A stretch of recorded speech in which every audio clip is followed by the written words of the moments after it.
May Allah have mercy on a woman who gets up at night and prays and awakens her husband. If he refuses, she would sprinkle water on his face.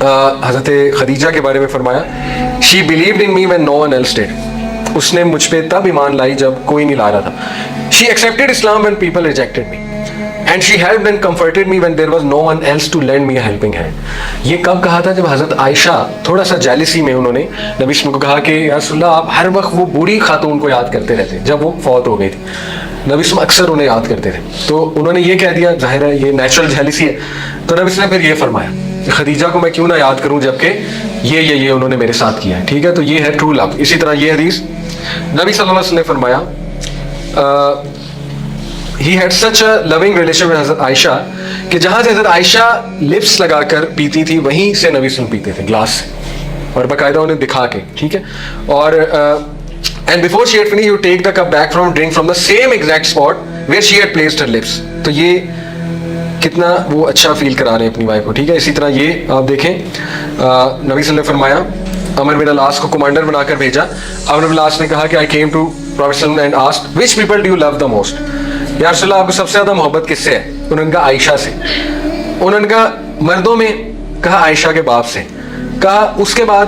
کہتے ہیں حضرت عمر, یہاں تک کہ وہ نام لیتے گئے. اچھا, یہ خوبصورت بات دیکھیں کہ دونوں میں نسبت کہاں گئی؟ حضرت عائشہ سے. جب پوچھا کہ عورتوں میں سب سے زیادہ محبت یعنی جنرلی محبت کس سے ہے؟ عائشہ سے. پھر پوچھا مردوں میں؟ کہتے ہیں عائشہ کے باپ سے. ابو بکر نہیں, عائشہ کے باپ سے. ٹھیک ہے, تو یہ ٹرو لو ہے, یعنی اتنی محبت تھی کہ تب بھی عائشہ رضی اللہ عنہا.